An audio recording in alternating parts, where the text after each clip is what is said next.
Alright, what's up YouTube? henleyfishingntx here. It's a little crappy today. I'm at Kaufman City Lake Park, pretty local to me, doing the review of the Bonafide RS117 today. Today looks like the last chance I'm going to have before it really starts raining and gets bad.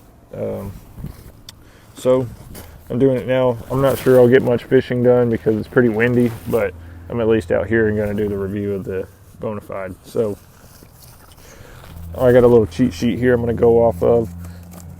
First, I'm going to go over the tech specs. I'm not sure if y'all care. This is all the same stuff that y'all can read on Bonafide's website, but I'm going to tell y'all anyways.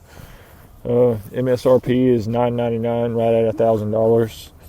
11 foot 7 inches long, 33.5 inches wide. It says the hull is 65 pounds, 72 pounds without the seat, and 77 with the seat. I haven't verified that in any way, but y'all just saw me pull it off the top of the car. That's how I always carry it. I'm 160 pounds. I'm not huge. So car topping it is not a problem at all. It's got a 425 pound capacity, roto-molded polyethylene.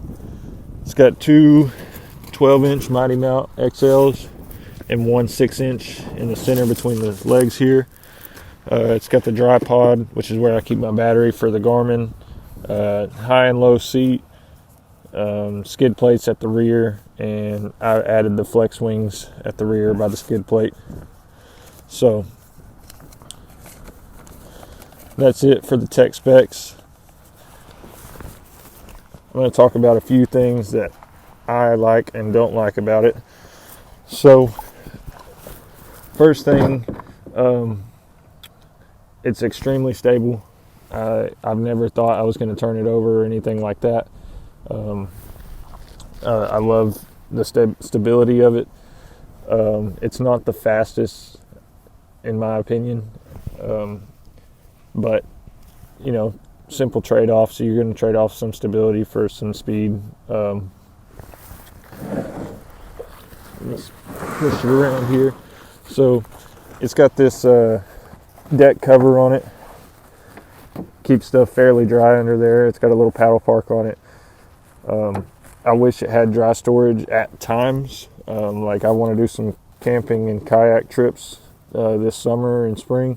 I wish it had a deep dry storage right there to keep camping gear and stuff in, but there is times where I like that it is pretty open up there. So it just depends what you want to do with it. One thing I do want to talk about is the seat. I had a question about how comfortable is it to sit in all day.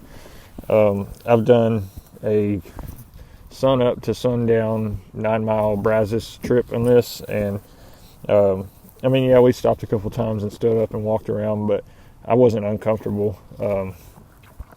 It's a pretty comfortable seat to sit in all day. One thing I will say, and I know this isn't a widespread problem, but my seat, so it's got these hooks that drop into a little slot on the boat, and for some reason it seems like mine, I'm not sure if it's the way I strap it or what, but it seems like my seat is too wide for the boat. The low seat position, I have to kind of force it. The high, usually I can't even get it in. Let's see if I can today. No. Sometimes when it's a little warmer, and the plastic is more flexible, I can push it in, but usually I can't get it in the high position at all. It's not a big deal. I usually leave it in the low anyways, but it's not something I've really bothered contacting Bonafide with or anything. So there's that. It's got the big handles at the bow and stern. I actually broke my front handle the other day coming back from Galveston, and I was taking this down at the car wash and the wind caught it and I dropped it nose first on the handle. So I broke that. But yeah, I think I'm going to put the GoPro on the kayak and answer some more questions for y'all.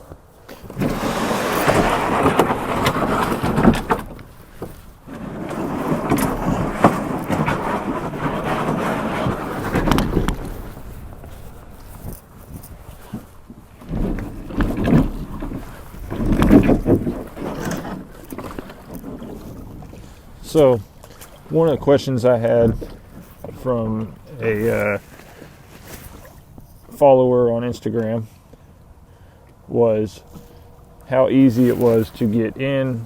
I'm not sure if y'all can see me, but how easy it is to get in and out of the kayak from land. So, right now I'm on a boat ramp. Makes it a little easier, but I'll basically just show y'all.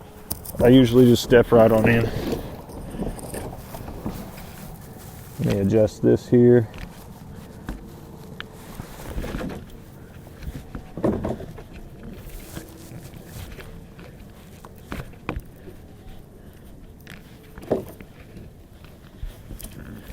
All right. So, as y'all can see, that was pretty easy.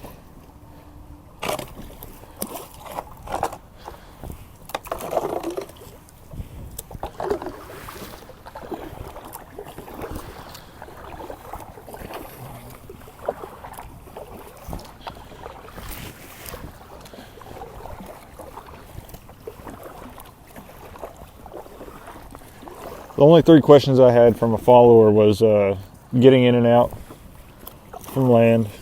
The comfortability of the seat, I already touched on that a little bit. It's pretty comfortable. It's got these straps that adjust the how far it leans back. Sometimes it feels like those straps kind of loosen up as you're kayaking around, but overall it's pretty comfortable. I'm just going to throw a little spinner bait out here and kind of talk about the kayak as I show y'all how not to catch fish.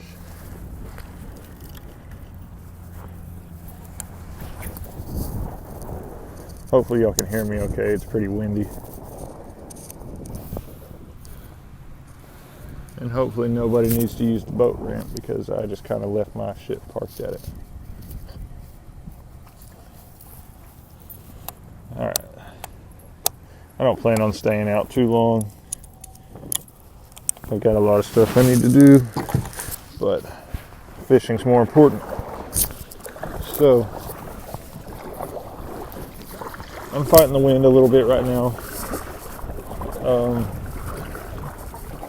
Yesterday I was out on Kings Creek doing some fishing and duck hunting, and I had the Garmin going. And I just wanted to see how fast I could get it up to, and I was really getting it, and I got it up to like 4.2 miles per hour, which is pretty fast, but that was really trying. Normally, I'm sitting right at 3 miles an hour if I'm just cruising along with no wind or anything like that. So, I mean, it's not like it's terribly slow. It's just, you know, especially compared to some lighter kayaks, it's a bit on the slow side. So, next question somebody had was stability. So, I'm not sure if y'all are going to see me full frame, but we will go ahead and touch on that. I stand up and fish all the time. It's normally how I'm fishing. I can lean off to one side or the other. I don't feel like I'm going to tip it. I keep my feet pretty wide, but I know there's I actually saw one guy on a Hobie at Purtis Creek. I'm not sure which one, and he was kind of a bigger dude, but he said he would not attempt to stand up in his. I'm not sure why. I thought Hobies were pretty nice. I've never been on one, but this one I stand up all the time, especially when I'm doing my inshore stuff down at the bay. I'm always standing in it. But the paddle's nice, stable. I can lean it off to one side or the other, and I have no feeling like I'm gonna tip it or turn it over. But it's pretty windy, so I'm gonna pull this back up on the bank and put the head mount on, and I'm gonna go over some other things.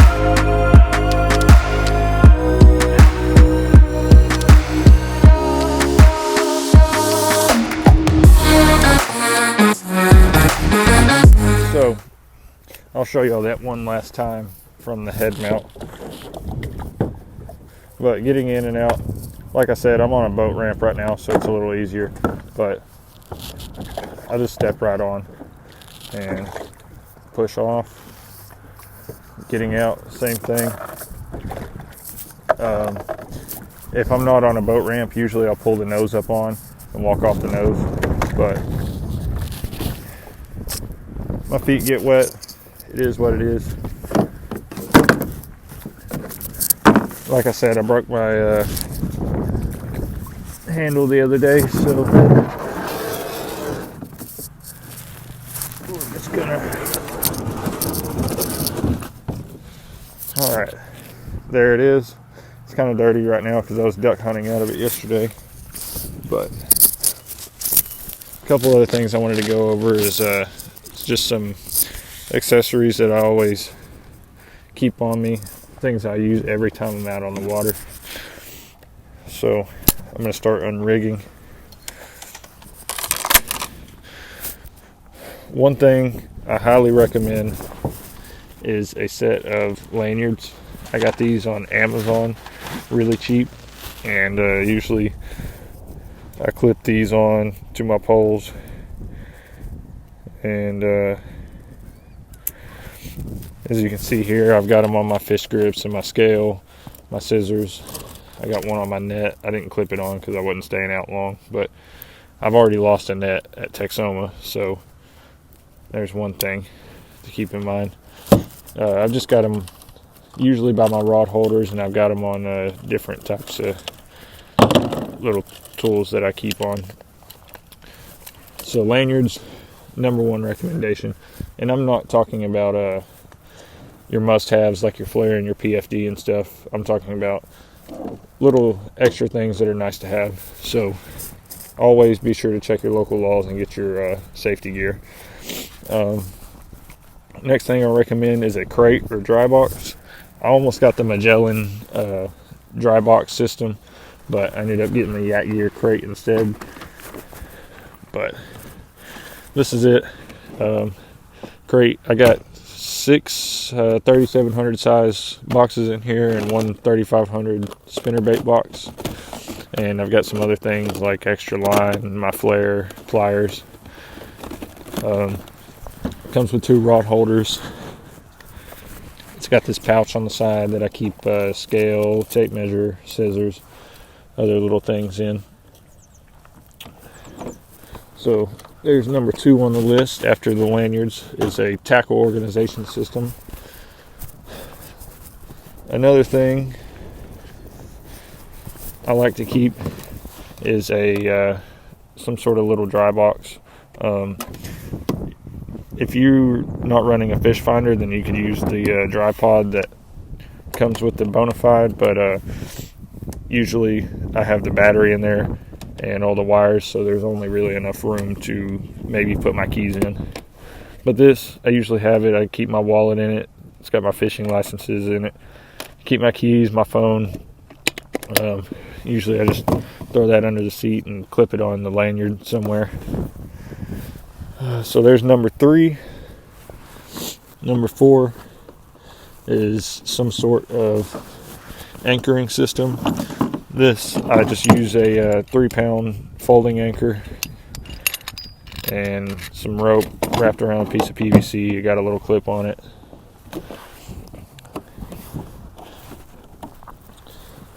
And number 4 is, for me at least, I like to video my stuff, some sort of camera mounting system. This is the Yak Attack GoPro mount. And I got my rubber messed up in there. This is the Yak Attack GoPro mount. It comes with the ram ball style, so you can put a longer arm or whatever on it. But this is pretty nice. It goes right in their gear tracks, in and out. So that's what I usually have my GoPro on whenever I'm videoing, from there and not from the head mount. So that's 5 accessories I recommend. Don't be a dummy and skip out on the lanyards. These are cheap on Amazon, and they might save you $100 or $300 rod and reel. Only other thing I can think of is maybe a fish finder if you want to go that route. I don't use it real often when I'm bass fishing, just for water depth and stuff, but when I'm on the striper and stuff, this comes in real handy. Not necessary, but you know, this Garmin Striker 4 was like $115 or something, so not bad. I'm gonna start taking everything off.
So that's going to do it for that video. It got cut a little short. Those people pulling up.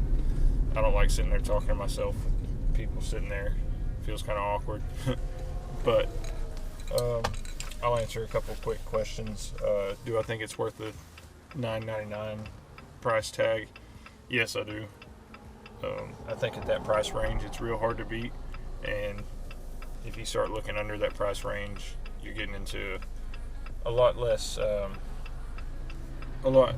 quite a bit lower quality. So compared to others in that price range, I'm not real sure what exactly there is. You got the New Canoe Flint. I know that's a good one, but it's a little different style. The Feel Free 11.5, I think it's about $1,200. So you know, I think the Bonafide is a great kayak for the $1,000, and it was my first kayak, so I definitely recommend it as a first. The issues I have as far as the seat and the broken handle, I think those are kind of faults of my own. I think the seat issue is because of how I strap it on top of the car, or it could just be a fluke, one bad defect or whatever. But I know most people that have the RS117, I haven't heard of anyone else having that issue, is what I'm saying. So yeah, I appreciate y'all watching. Y'all give me a like and subscribe if you don't mind. You can find me on Instagram at henleyfishingntx, and hopefully the spring picks up and we start getting on the fish.